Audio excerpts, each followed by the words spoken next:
mokolo na suka, mokolo na somo, mokolo na suka, mokolo na pasi, liboso na Yesu koyoka makombo, epai na Yesu, epai na Yesu, Yesu mokonzi.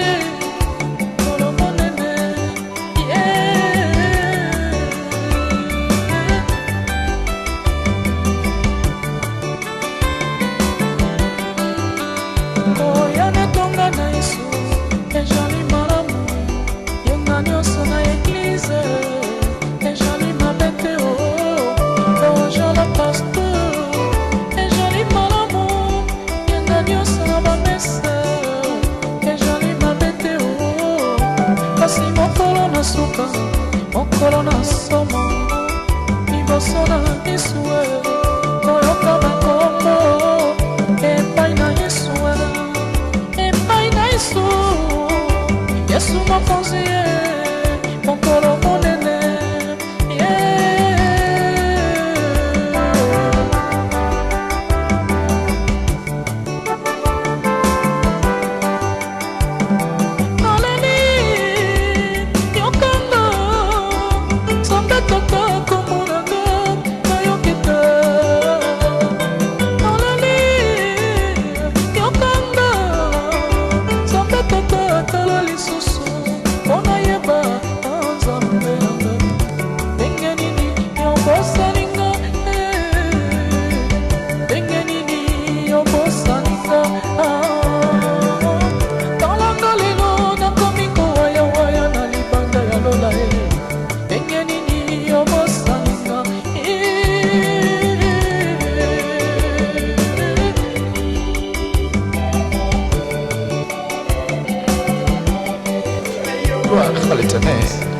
mokolo na suka mokolo na somo mokolo wana mingi mosusu baoya koloba Frère Patrice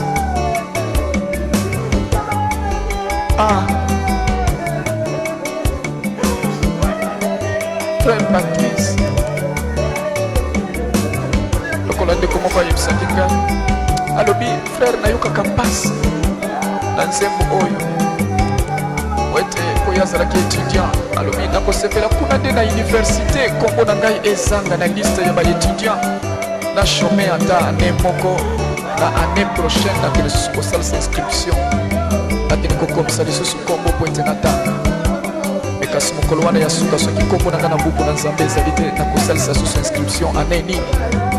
Alleluya.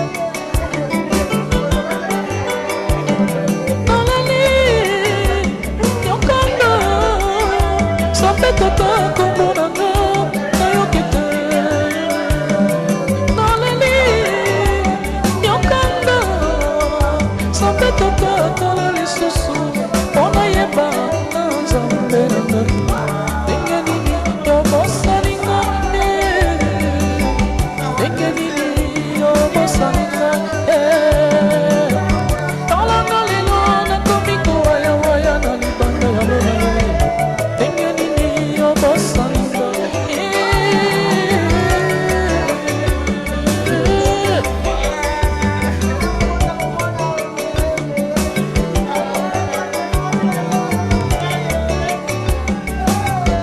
lola suka mokolo na somo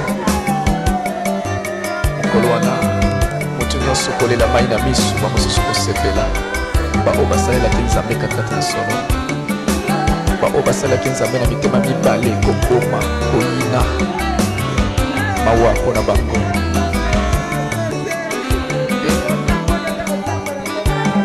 mokolo na suka mokolo na pasi mokolo na suka mokolo na somo obima na nzela voitire kozala te okende na wenze kozala te okende na biro babiro kokangama mokolo na suka mokolo na pasi liboso na Yesu bamingi kolela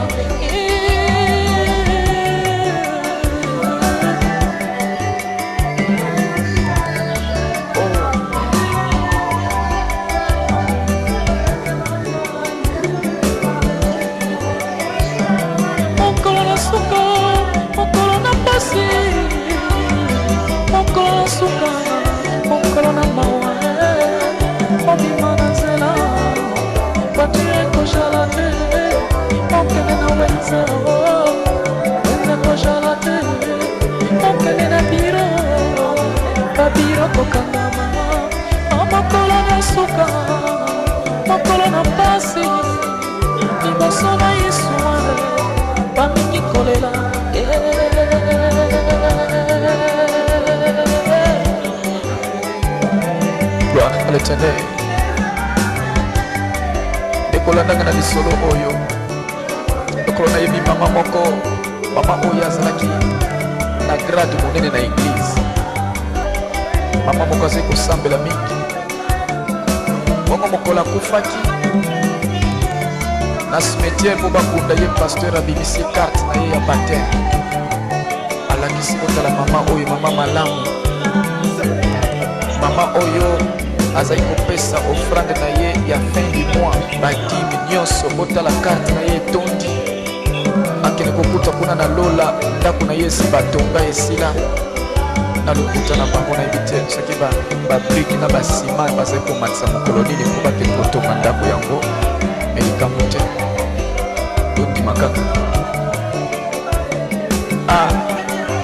Bakundi mama oyo malamu pena na cimetière ntango bazongi na ndako mpona coutume na bango il faut le même jour bakabola biloko.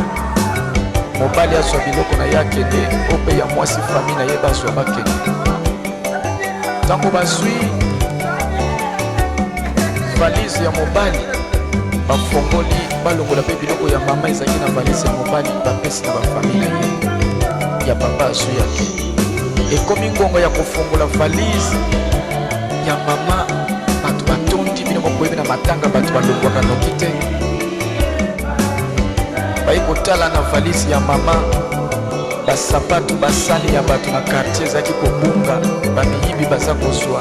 Bayi komona ngo na sani ya mama na valise ya mama oyo bakushe ya bana eza kobunga na basinga.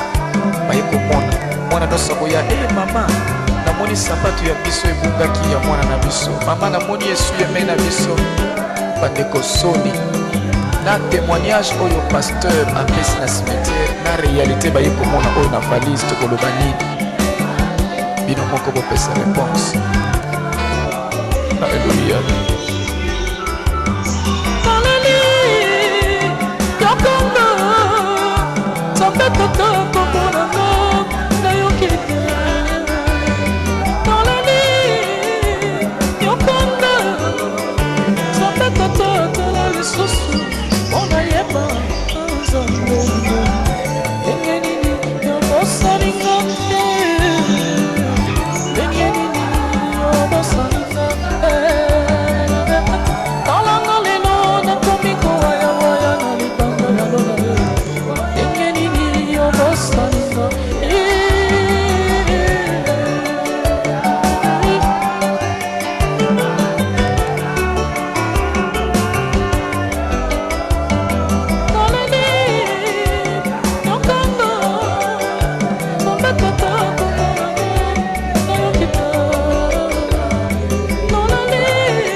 nakosala nini mpo na nzoto nanga nasili kosala mpe nalembi nzoto yosengaki ngai masanga nzoto napesaki yo lingaki bilamba ya motuya o nzoto nasombelaki yo lingaki basapatu ya fiere nzoto nalatisaki yo lelo yokei na lilita nzoto natiki yo nzoto nanga nzoto oyokisi ngai soni nzoto nanga nzoto oyokisi ngai soni nzoto napesi yo biloko mingi nzoto yokei na lilita yopesi nga ta melesi te na maso nasaleli yopesi nga ta melesi te na maso nasaleli yo anga nzoto nanga nzoto anga nzoto nanga nzoto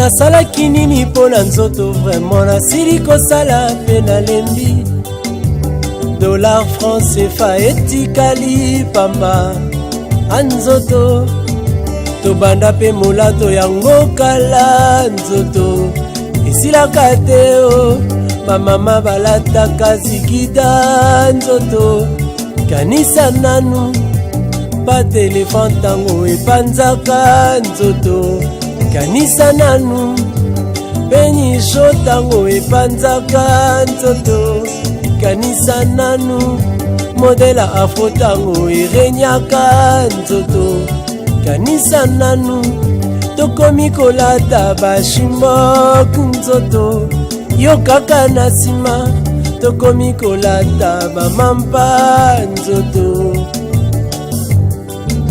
Asepso 3% ebunga nzoto tokomi kokata bugi derrière nzoto yo kaka na nsima tokomi kokata bara nzoto yo kaka na nsima tokomi kolata bakolon nzoto yo kaka na nsima tokomi kotiesa baplante nzoto yo kaka na nsima tokosuka wapi nzoto Gianni Versace etikali nzoto apamba tokomi kolata balarios nzoto etikali pamba chevignon na ngai nyonso etikali nzoto anzoto anga nzoto nanga nzoto nzoto nanga nzoto oyokisi ngai soni nzoto nanga nzoto oyokisi ngai soni napesi yo biloko mingi nzoto yokei na lilita yopesi nga ta melisite na maso nasaleli yo yopesi nga ta melisite na maso nasaleli yo tomoni mpe likolo eza malamu te à chaque fois mboula ezomenase ekobeta sur les après-midi au lieu tant tokóma kuna tozwa susu temps molai ya koteya ya ko je crois qu'il serait bien de parler en français parce que et on dit quand nous allons arriver là-bas pour ne pas prendre encore du temps parce qu'il plaît peut-être pour faire la prédication et tout nous allons essayer un peu de parler, de prêcher, de partager la parole de Dieu et puis après nous allons continuer avec le programme jusqu'à 13h ou bien 13h moins et de là il y aura la levée du corps et puis on va aller directement au cimetière. Et c'est pour cela, comme nous avons encore du temps, nous avons encore au moins 50 minutes comme ça, nous allons partager la parole de Dieu et nous allons continuer avec le programme. Je crois nous avons besoin d'une parole qui va nous consoler. Nous avons assez pleuré, mais à ce temps, tout et chacun de nous a besoin d'une parole pour nous consoler, quoi. Mais la consolation, je ne sais pas, on la trouve où? La consolation, nous qui croyons à la parole de Dieu, nous pouvons le trouver que dans la parole. C'est pour ça que nous allons lire la parole de Dieu, la parole qui va nous donner une consolation durable. Et c'est vrai que nous nous posons des questions. Pourquoi il est mort? Depuis hier, nous avons écouté des témoignages qui a démontré sa foi. On dit si ça ne dépendait que d'elle, elle ne serait pas morte. Mais pourquoi elle a tenu jusqu'au bout, mais elle est quand même partie? C'est vrai que le cœur saigne, mais le Seigneur a prévu une réponse à toutes nos questions. C'est cette réponse dont nous avons besoin. Amen. Amen. Je vais lire la parole de Dieu, mais avant tout, on va d'abord faire une prière pour commencer, parce qu'on ne peut pas seulement commencer comme ça. Papa Martin, si vous pouvez nous conduire. Si vous pouvez faire une prière pour qu'on puisse passer directement à la prédication et après, on va continuer. Nous allons prier également tous ensemble. Nous allons laisser cet instant entre la main du Seigneur. Nous allons lui dire de prendre contrôle de tout ce que nous allons faire en ce lieu. D'ici jusqu'au cimetière, qu'il soit notre guide. Et sans trop parler, nous commençons à prier au nom du Seigneur Jésus-Christ. Éternel Dieu Tout-Puissant, nous te sommes infiniment reconnaissants, Seigneur de gloire, à cet instant que tu as bien voulu par ta puissance, par ta propre volonté, Père éternel. Toi qui nous avais donné notre sœur au ciel, Père éternel. Et aujourd'hui, tu as bien voulu la récupérer, la rappeler à l'ordre, Père éternel. Nous, de notre part, Seigneur de gloire, nous n'avons rien à notre Dieu, Père éternel. Nous sommes là que pour te dire merci, parce que la mort est naturelle, Père éternel. Tu nous as envoyés sur cette terre comme des pèlerins, Père éternel. Aujourd'hui, notre bien-aimé a fini sa course sur cette terre, Père éternel. Sur cette terre de gloire, nous laissons son retour entre ses berges saints, Père éternel. Reçois son âme.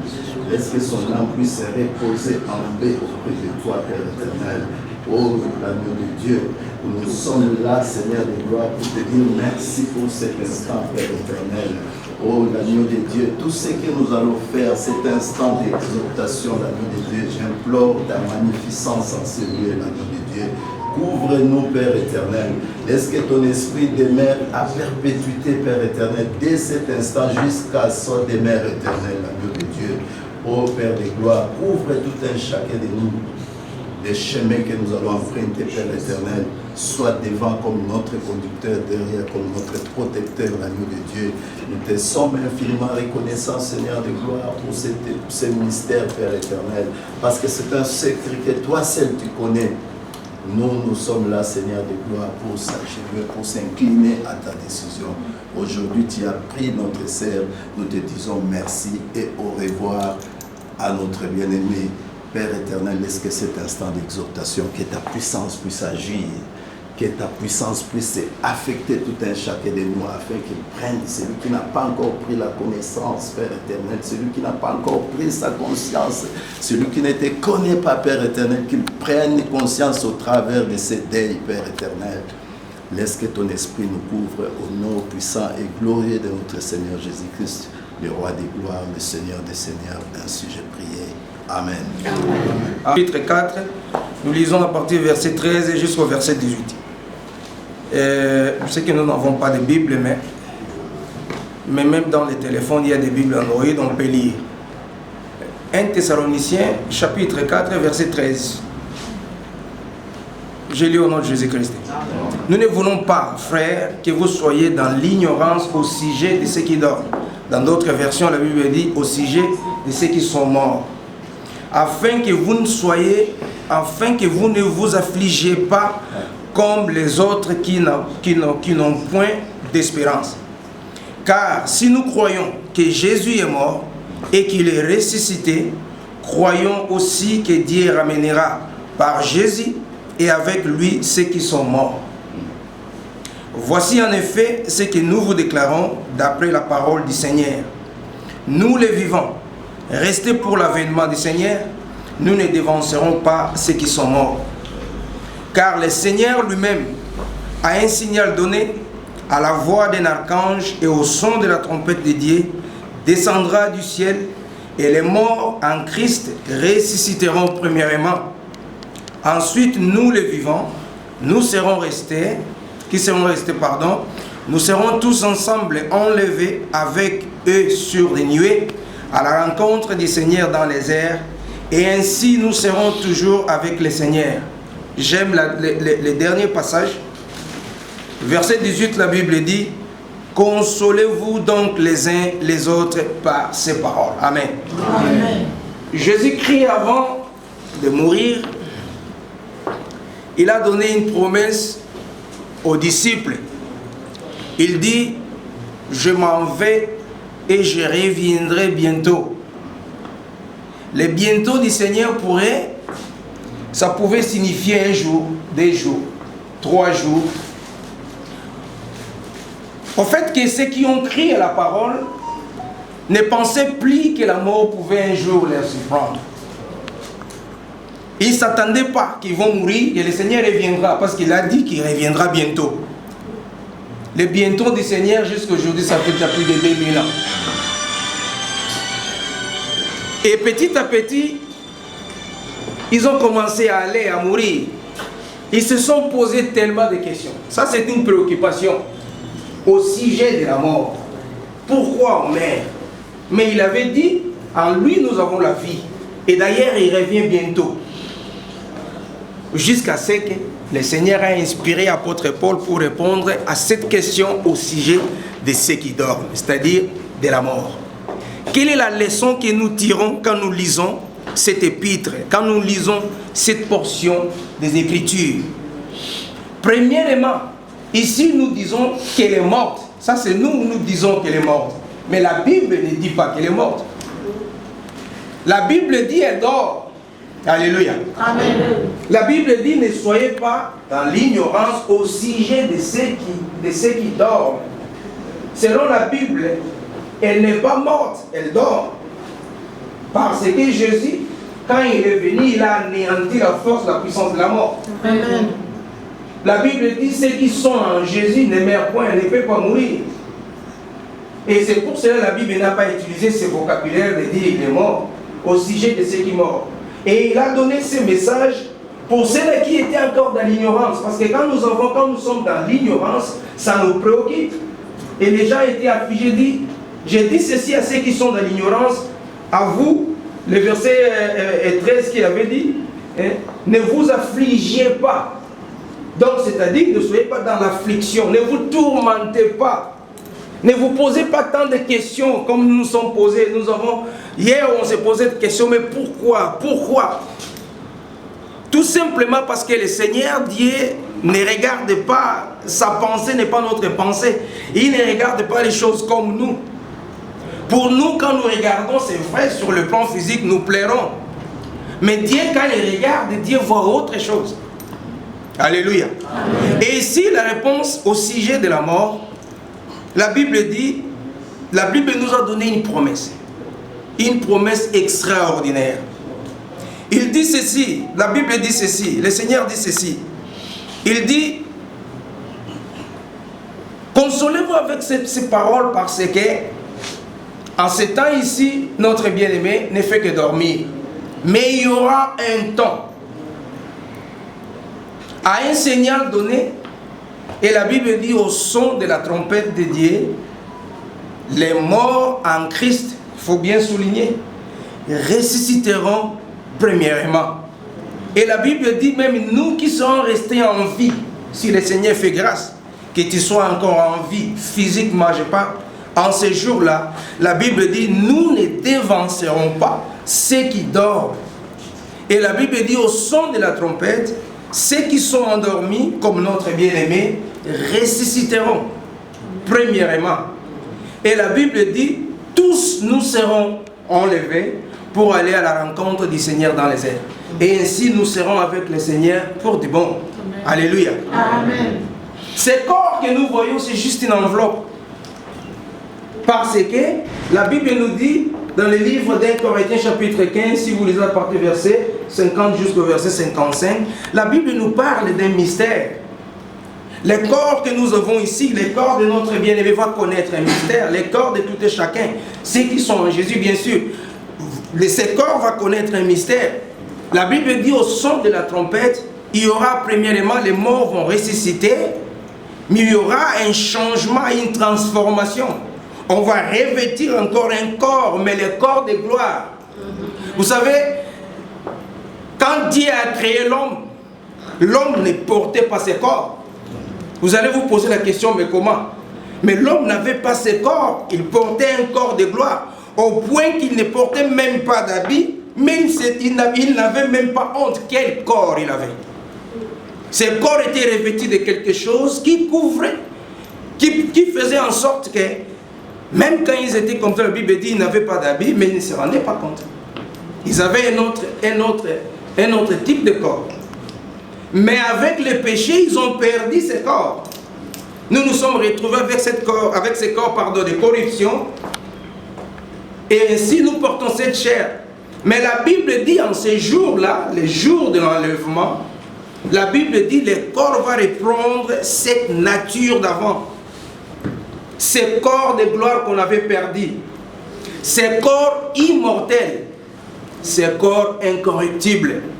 Il faut que tout cela puisse se passer en un clin d'œil et que ce corps puisse revêtir de l'immortalité parce que la Bible dit nous serons toujours avec le Seigneur. Et pour que nous vivons éternellement avec lui, il faut que nous puissions avoir une nature éternelle.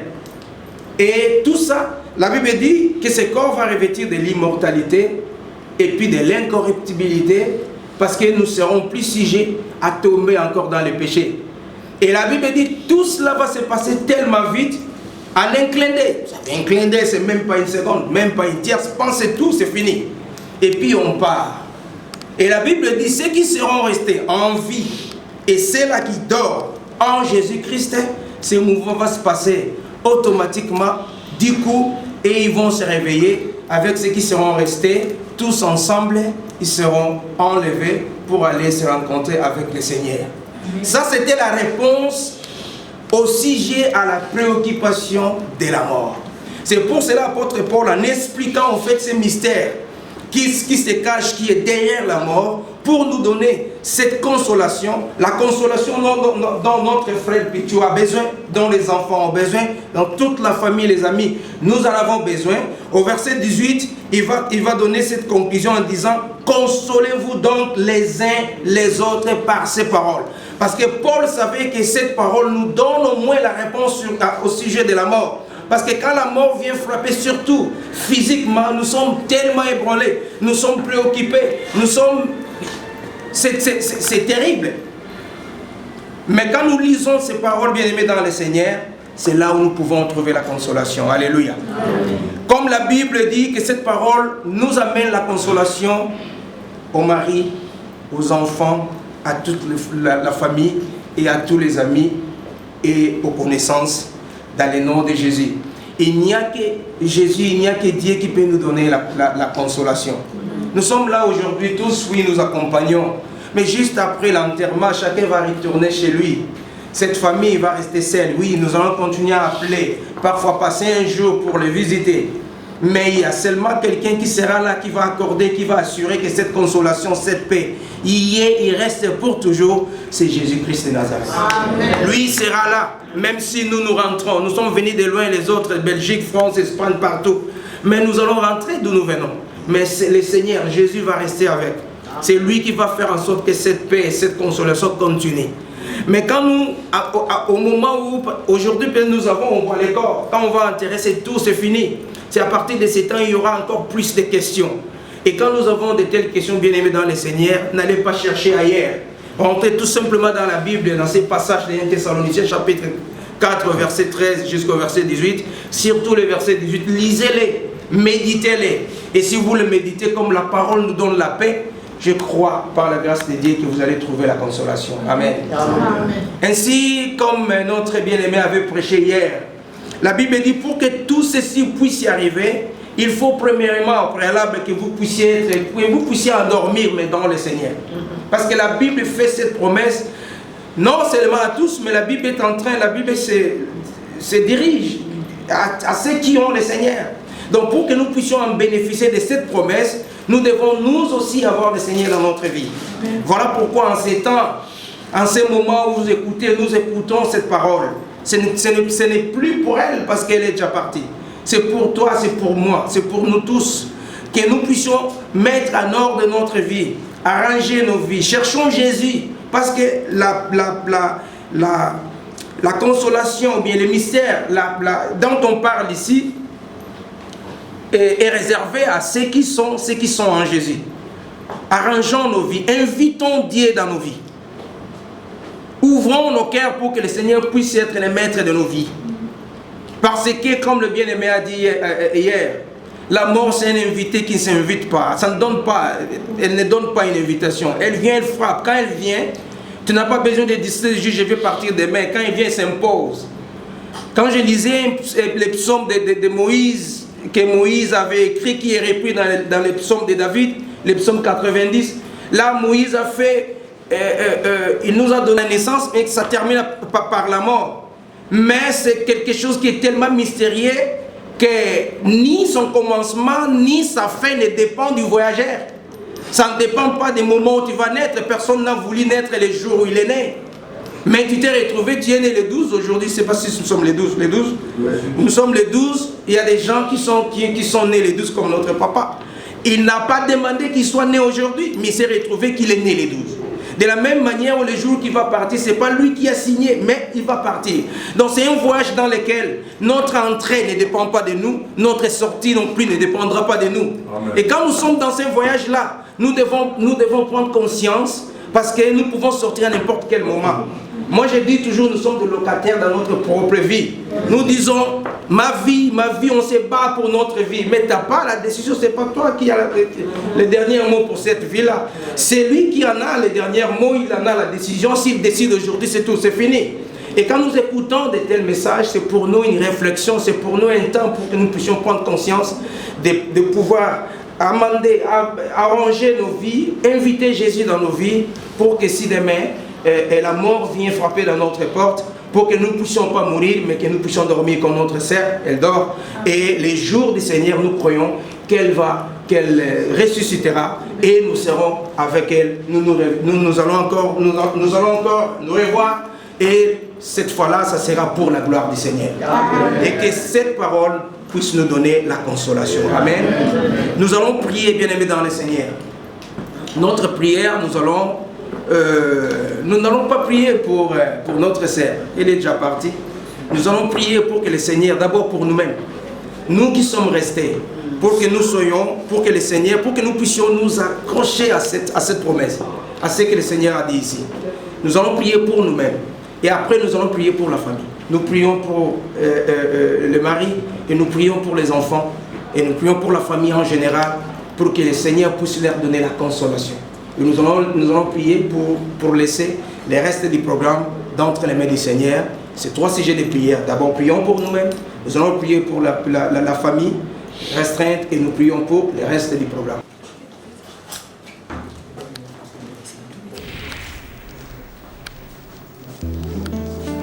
L'impolitesse de la mort. Promenade sans retour pour les pécheurs. Barwa bakoy kova na peti na bango. Bazali kolia ape komela.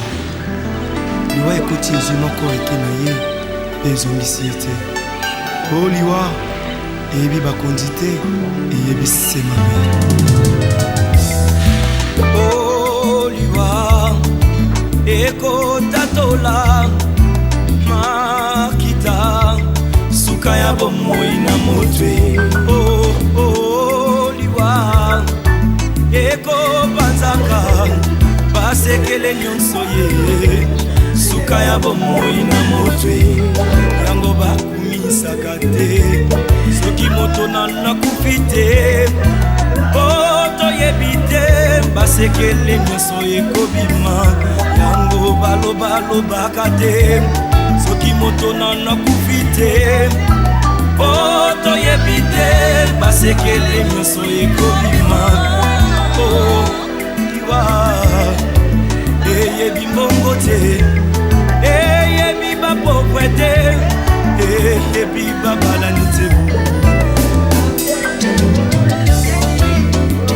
Ezalaki na voix moko très puissant sur la terre. Azalaki na mwana na alingaki mingi komona ezaki re soleil. Alikaki ete soki akufi ifale mwana oyo ayingela na bokonzi na ye. Mokolo moko balali mpe balamuki mwana oyo akufi. O liwa eyebisi mabe. Soki liwa ebaki mbongwe ebawa bakufaka te barishe bakufaka te ebakondi bakufaka te. Soki liwa ebaki mbongwe papa nanga kufaki te mama nanga ya kufaki te yaya nanga ya kufaki te yaya. Oh liwa yaya eyebi mbongo te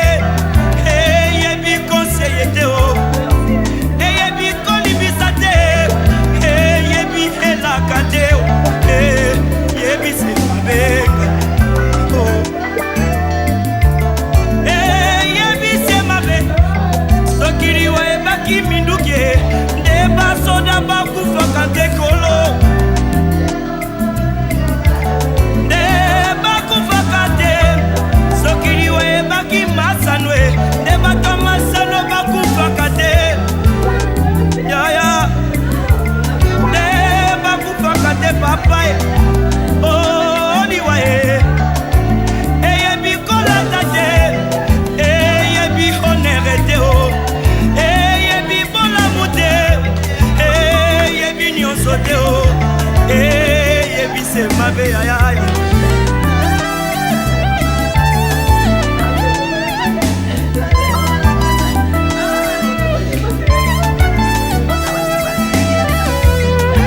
oh liwa Yangombe Satana oh liwa Yangombe Musumu oh liwa Yangombe Satana oh liwa Yangombe Lisumu oh liwa Yangombe Satana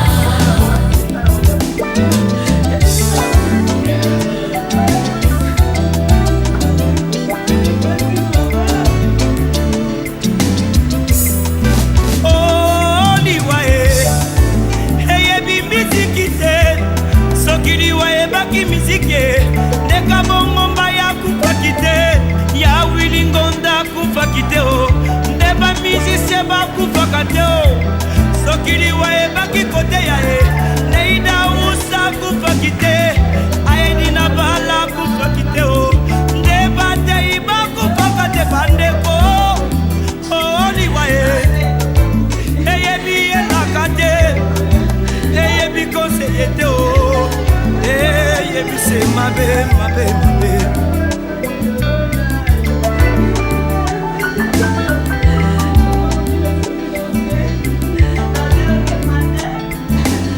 oh baye baya biyefe na bomoi na bango sakomi bato na eseko wete malombiliwa oh baya biyawe yende bomoi ya seko ndeko na ngai okoki kobina okoki kosepela me soki yoshonga shi aza na bomoi na yo te ezali se pamba parce que le salaire du péché c'est la mort oh ndeko na ngai kanisa baoyo nyonso bakufa ye oleki bango na mbongo te oleki bango na kolata te o oleki bango na kitoko te oleki bango na koyemba te o ezali sema wana tata abe o aya soki liwa ebaki mikumba bandeko oyo papa banatikeli ngai te ya kufaki te te papa na bana kufaki te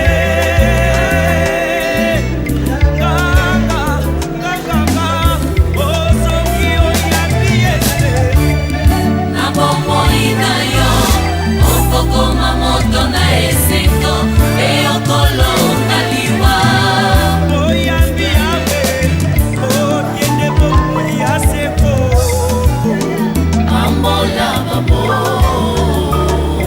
mobali ya libala ye bambola babola ezibana bomo bambola babola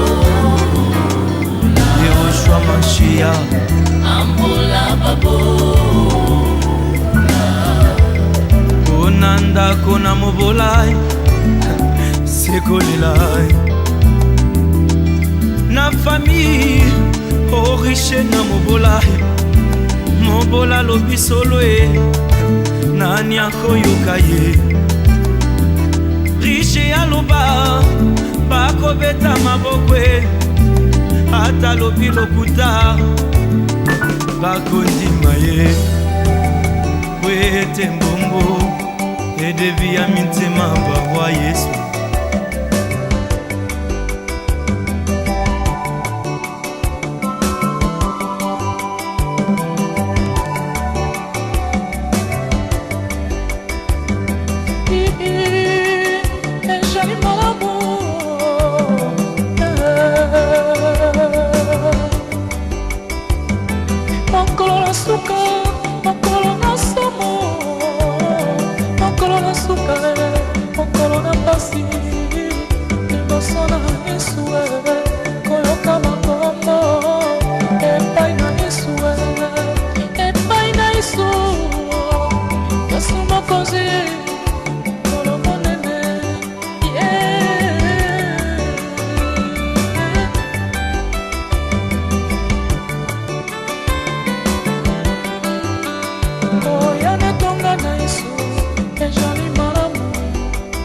nyonso na eglize ezali mabe te ojala pasteur ezali malamu yenda nyonso na bamese ezali mabe te kasi mokolo na suka mokolo na somo liboso na misue koyoka bakombo epai na yesue epai na yesu yesu mokonzi ye mokolo monene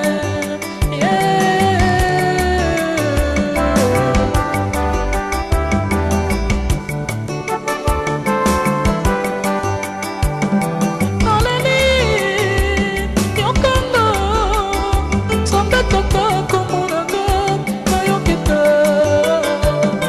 naleli yokanga nzambe toka tala lisusu mpona yeba nzambe nanga ndenge nini yobosaninga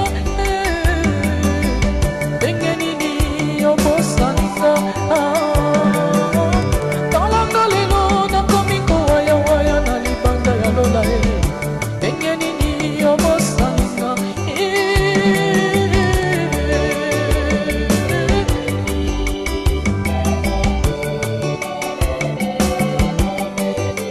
Gloire à l'Éternel. Mokolo na suka, mokolo na somo. Mokolo wana mingi mosusu baoya koloba. Père Patrice.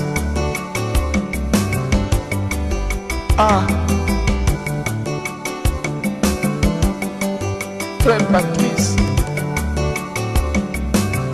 Lokola ndeko moko ayebisaki ngai. Alobi frère nayokaka mpasi na nzembo oyo.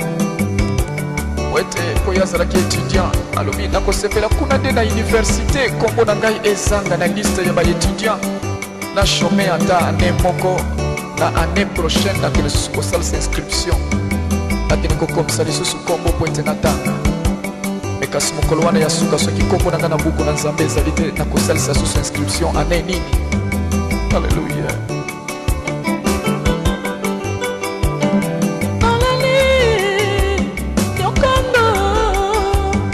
tata kombo nanga nayoki te naleli yokanga nzambe tata tala lisusu mpona yeba na nzambe na ngai ndenge nini yobosaninga ndenge nini yobosaninga talanga lelo nakomi kowayawaya na libanda ya lola ye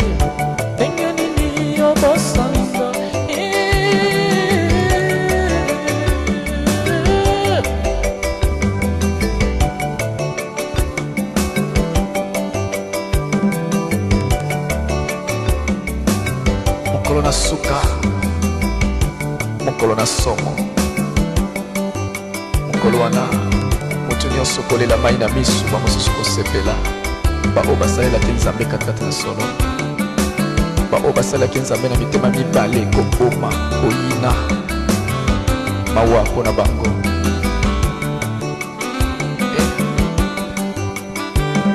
Mokolo na suka mokolo na pasi mokolo na suka mokolo na somo obima na nzela voiture kozala te okende na wenze kozala te okende na biro babiro kokangama mokolo na suka mokolo na pasi liboso na yesu bamingi kolela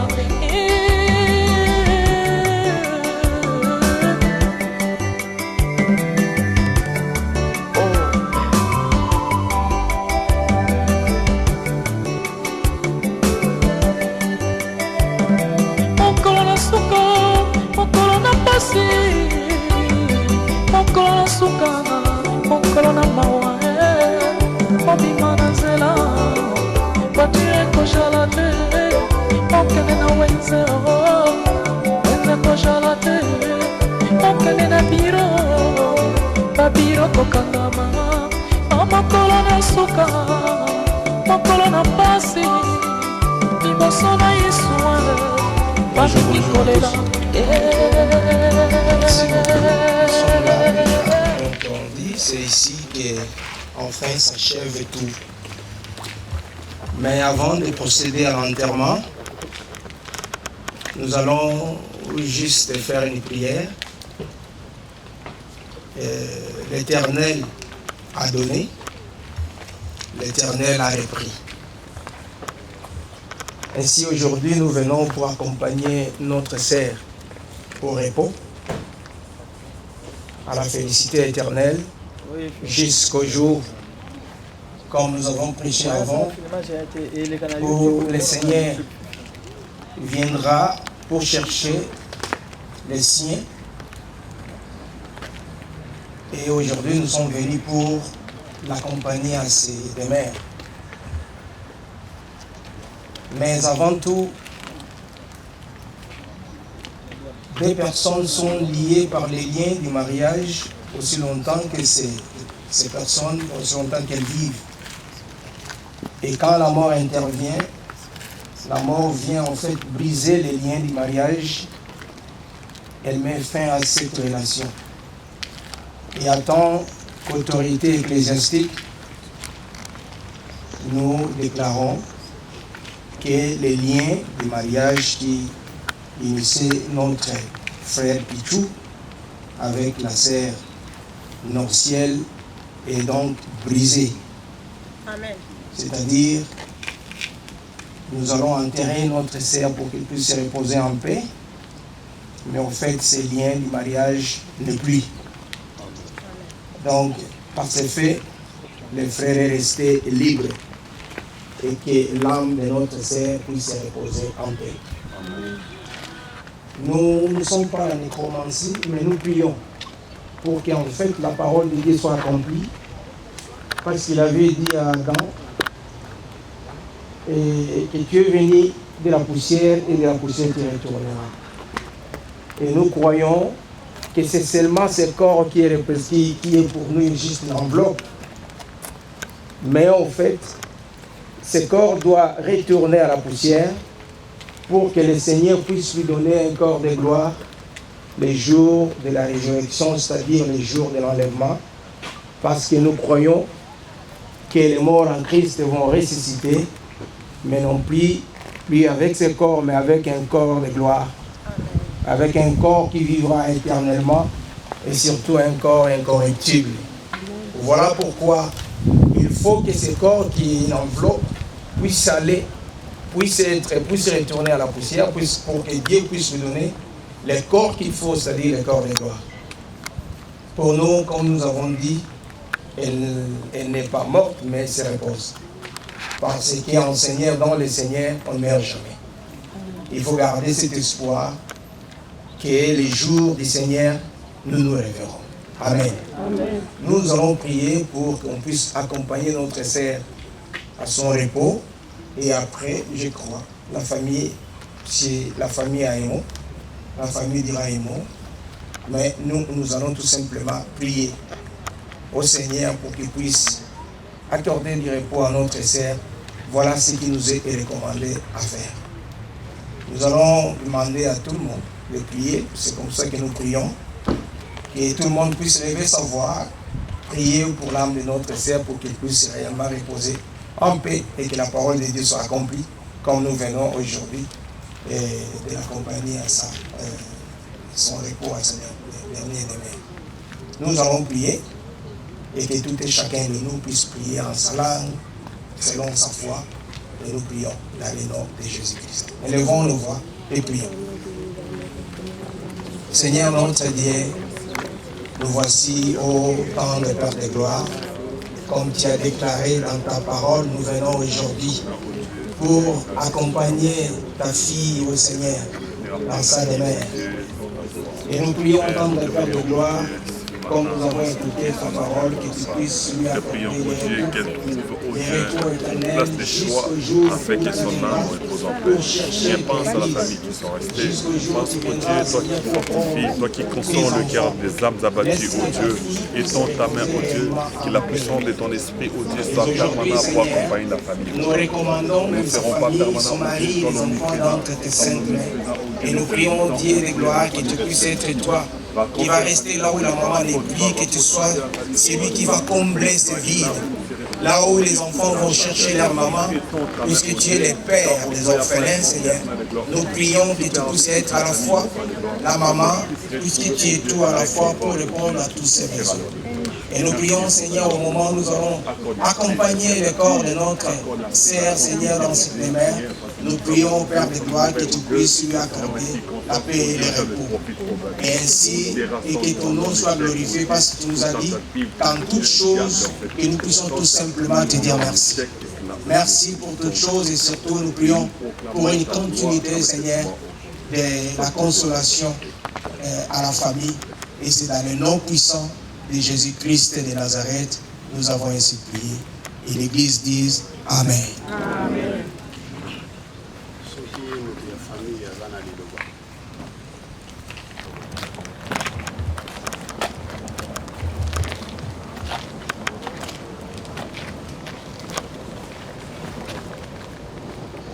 topesi bino mbote bino nyonso oyo boye koakompanye biso na malere oyo tosili kozwa na kombo na Yesu. Amen. Biso toza bapapa ya Norciel, biso toza na biso na likambo oyo tokoki koloba te mpo Norciel aza deja ebembe, aza koexiste lisusu te. Oyo tolobaki ntango azalaki bomoi, oyo tosololaki mpo na biso ekoki epe esesilaki. Lolenge mosali na Nzambe auti koloba nyonso tozokosala awa boye tozosala lisusu mpo na ye te, mais mpo na biso bato totikali tozala na réflexion. Alors Norciel lokola mokano na Nzambe ekokisami akende kopema na kimia, asufrir mpe mingi ntango na ye ekoki, toza na eloko mosusu tokosala te. Akende na dernière demeure na ye na kimia na kombo na Yesu. Amen. Amen.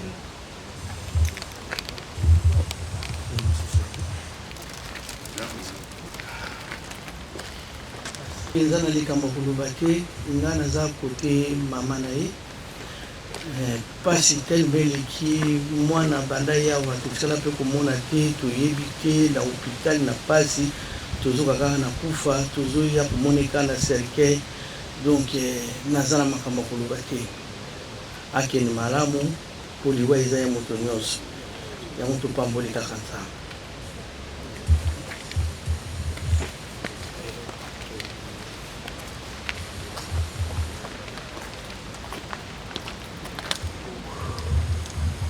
Bonjour à tous. Je suis la fille aînée de la maman qui vient de mourir, maman au ciel. Et j'avais un poème pour elle, j'avais écrit un poème dans le fond. On était fort. Maman chérie, je t'ai pas aimé assez à mon goût. Tu nous manques. Nous pleurons toujours au souvenir de ton nom, de ton visage, de ton cou, de ton amour pour nous, tes enfants. Repose en paix. Apprendre à vivre sans toi, c'est vivre dans une maison sans toi. Sans toi, je me sens seule. Hier n'est plus. Comment envisager demain? Pourtant, il me reste le plus beau, tout l'amour que tu m'as donné en cadeau. Désormais, je joue ce rôle auprès de mes petits frères. J'essaie d'être leur maman comme je te l'avais promis quand tu étais malade. Dieu te garde auprès de lui jusqu'à le revoir. Adieu, maman. Encouragez la fille, s'il vous plaît, avec vos applaudissements.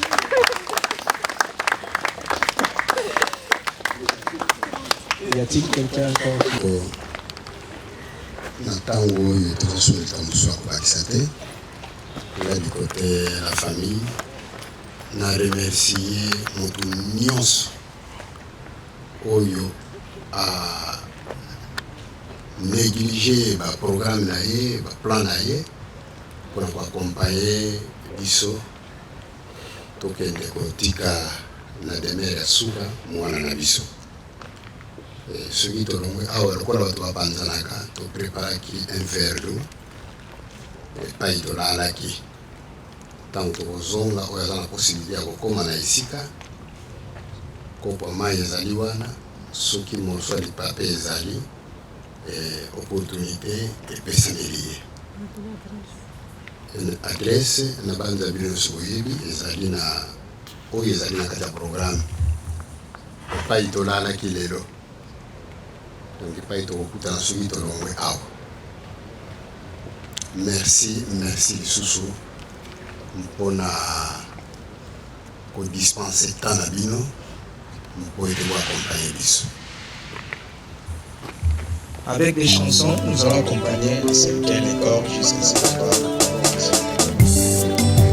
nakosala nini mpo na nzoto nanga nasili kosala mpe nalembi nzoto yosengaki ngai masanga nzoto napesaki yo yolingaki bilamba ya motuya o nzoto nasombelaki yo yolingaki basapatu ya fiere nzoto nalatisaki yo lelo yokei na lilita nzoto natiki yo nzoto nanga nzoto oyokisi ngai soni nzoto nanga nzoto oyokisi ngai soni nzoto napesi yo biloko mingi nzoto yokei na lilita yopesi nga ata melesi te na maso nasaleli yo yopesi nga ata melesi te na maso nasaleli yo anga nzoto nanga nzoto anga nzoto nanga nzoto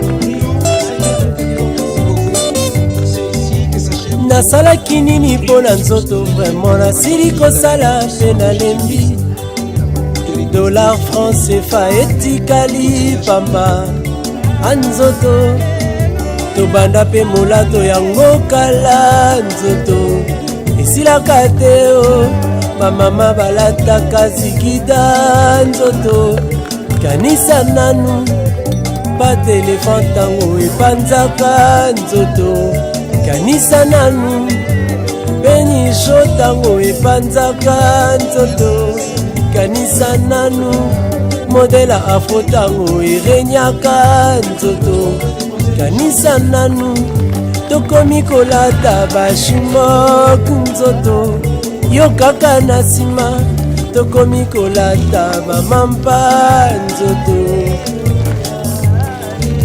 asepso 3% ebunga nzoto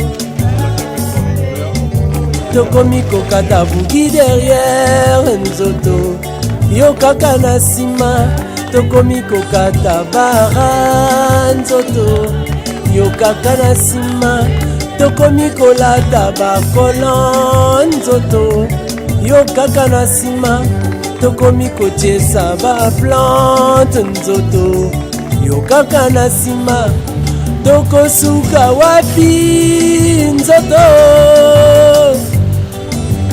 Gianni Versace etikali nzoto apamba tokomi kolata balarios nzoto etikali pamba chevignon na ngai nyonso etikali nzoto anzoto anga nzoto nanga nzoto nzoto nanga nzoto oyokisi ngai soni nzoto nanga nzoto oyokisi ngai soni napesi yo biloko mingi nzoto yokei na lilita yo pesinga ta melisite na maso nasaleli yo yo pesinga ta melisite na maso nasaleli yo anga nzoto nanga nzoto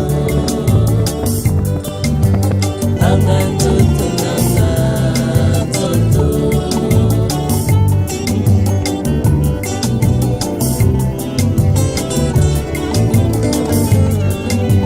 ntango ya kokende na ndako ya nzambe nzoto yo okolemba mpona kotala baninga na mpasi nzoto yo baraison kasi feti yo wana liboso nzoto sikoyo yo wana bake kokunda o nzoto nga liboso ya nzambe mokonzi papa nzoto nga na koloba nini wana yo na mabele osi okola na yo e nzoto nga na kosamba nini nga nawelaki bisengo ya mokili pamba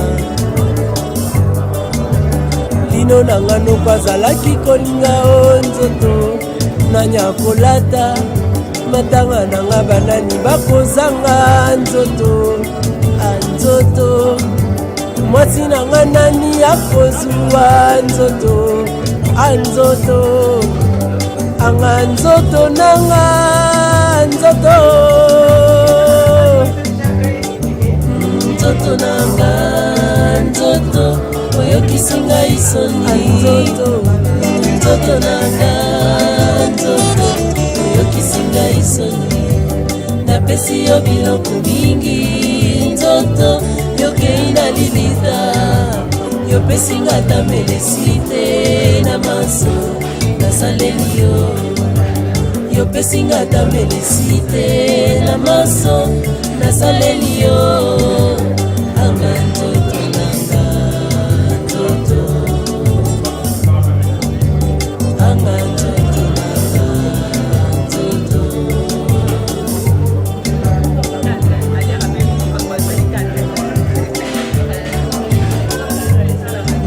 anzoto anzoto anzoto lelo tosuki wapi touta na mabele tokozonga mabele nzoto eloko pamba yo wana obandi kopola nzoto tenda lisusu nzoto ndenge olingaka nzoto osala fiere anzoto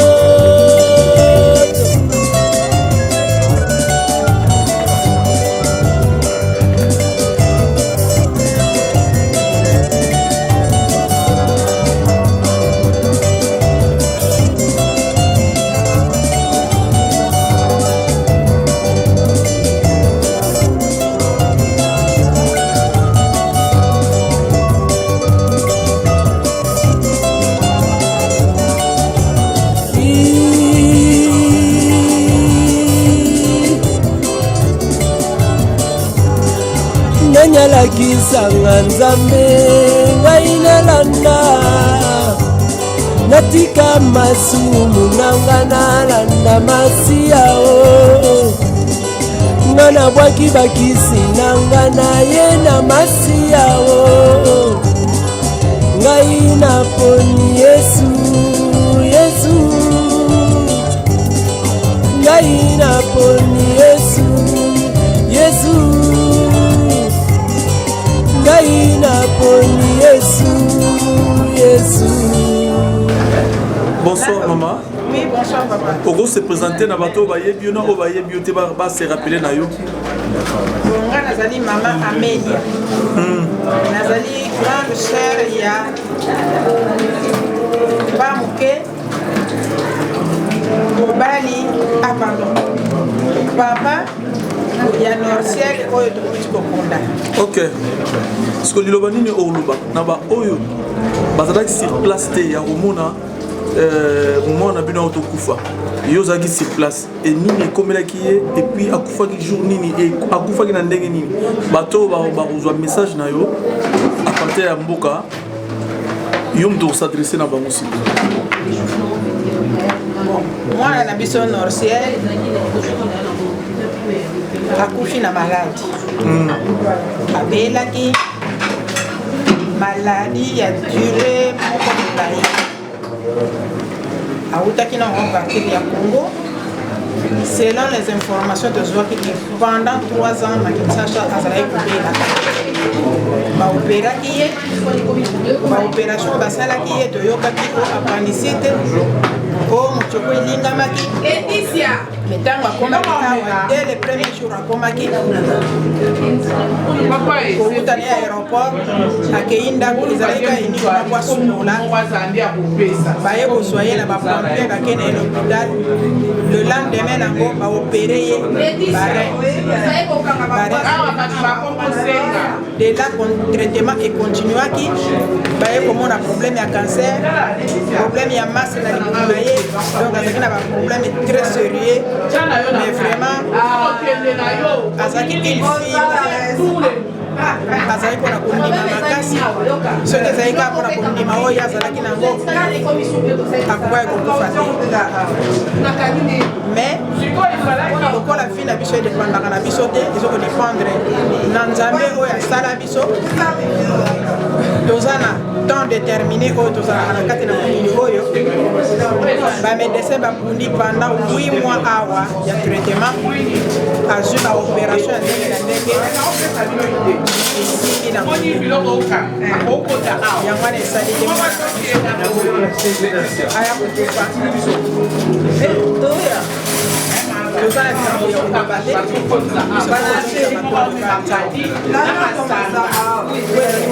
nzambe toyaka na mokili tolaka na jour ya kobotama na jour ya kosoka epai ekoki tiki biso tosengi kaka na nkolo epai nyonso mabote ekotani eyala bato ya kongo ezala bato ya kola ezala bato ya mokili eyala biso bato toli eparplie awa na poto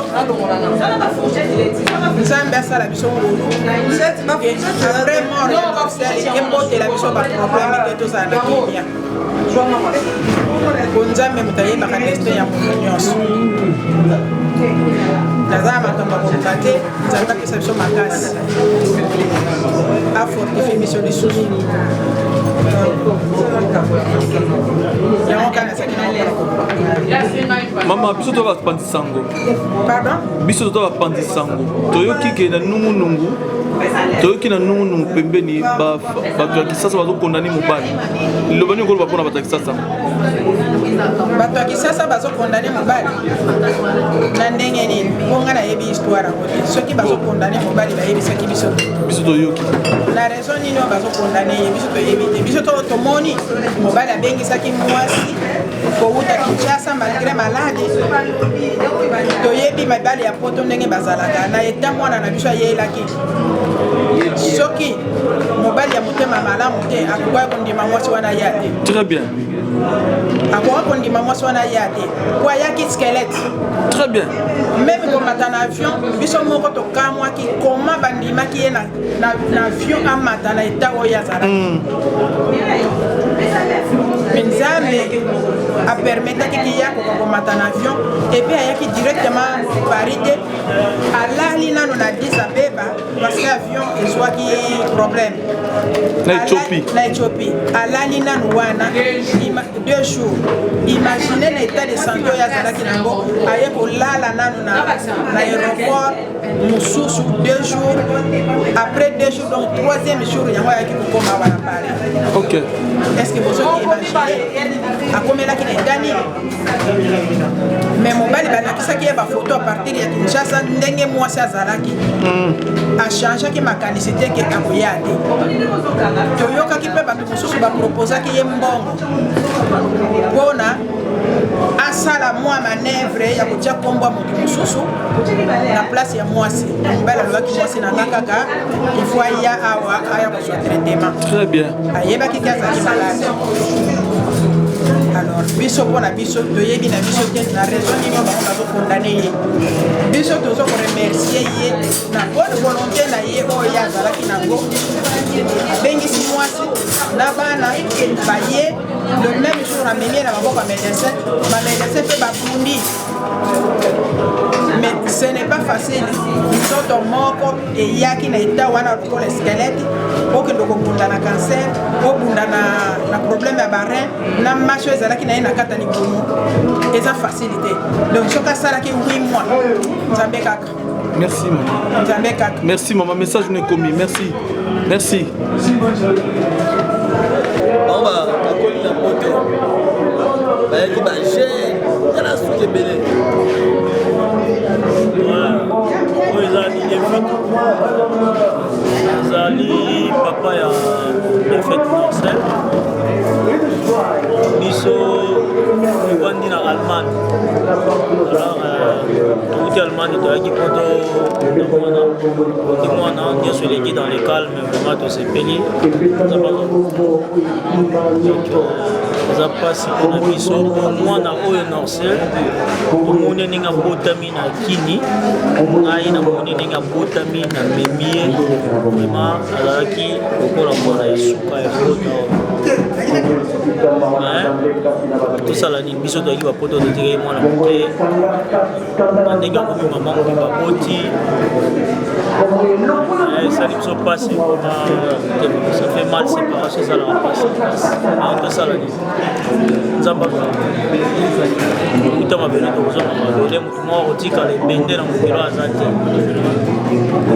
donc c'est ça, ça fait mal eloko eza te napesi maloba pa ya bato mosusu bote mpo baremercie eza na bandeko nyonso mpe na famille nyonso oti bamolani to biso na bapapa ya Marcel donc cet enfant abotami na miso na biso tobie bapoto totiki oyo epassé eza un choc c'est ba triste moment mais c'est que c'est la volonté divine tobika merci na komba famille na bato nyonso et puis kolo apesa makasi donc merci.